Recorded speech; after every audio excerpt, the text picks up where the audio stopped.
Women have made big strides in breaking the glass ceiling in corporate America, but they are still the minority in the executive suite, making up only 16% of directors at Fortune 500 companies.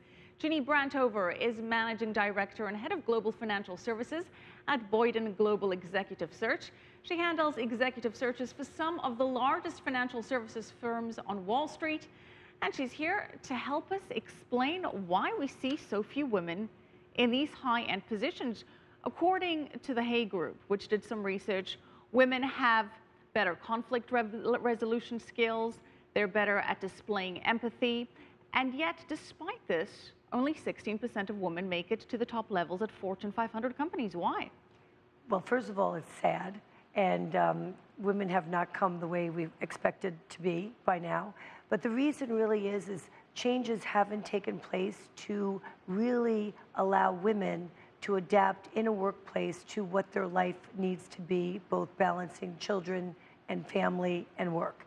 And so years ago, companies were saying, oh, we're going to change, we have nurseries, we have this, and all these, tools were given, but were taken away with the crisis and with the world the way it is today. So companies haven't come far enough from an HR policy in terms of maternity leave, in terms of accommodating children off care programs and things like that. Right. And really much more than maternity leave. What most companies are really good about is maternity leave. So you at least get time off. Right. But then it's coming back. Are you coming back to the same job? Are you coming back to a different job? And then how do you get promoted if you have to go home by 5?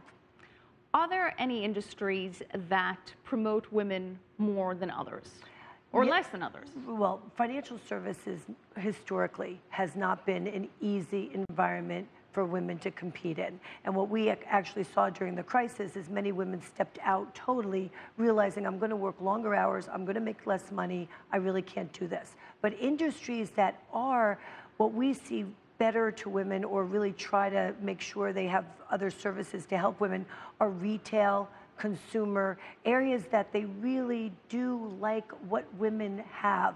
In other words, the product is the women product. But then in technology, where I really have worked a lot with financial technology, women are not there. And even though you see women getting to the top in some of these companies, in mid-level, moving their way up, there aren't women.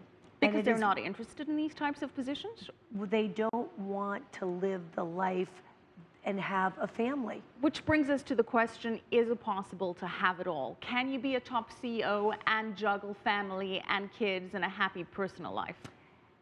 Honestly, I used to think yes, and it's what I try to do. But when I see my friends that are the top CEOs or the next level, the chances are they've either decided not to have children, or not to get married, or they have a husband that stays home. So something has to go. It's not two people with high-powered jobs with happy children. Now, what happens if you've made that sacrifice? Are you at least being rewarded on an equal level, or is there still salary discrepancies between men and women in the financial industry, for example? There's salary discrepancies, but once you get to a certain level, if you're heading a division, if you are competing with everybody, whether man or female, the chances are you're being paid well because you've reached that level. It's the lower level that they're still not equal by any means.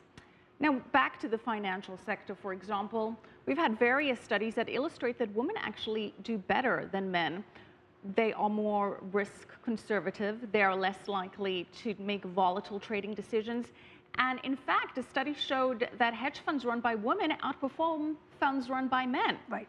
So what can be done to attract more women into this line of work?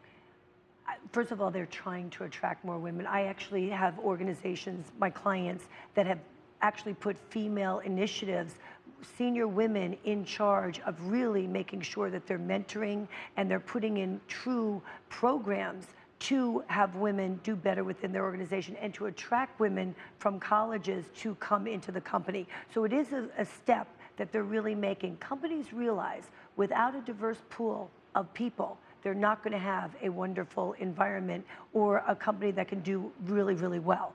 So they are really recognizing they have to attract women and retain women. It's the retention that's the problem.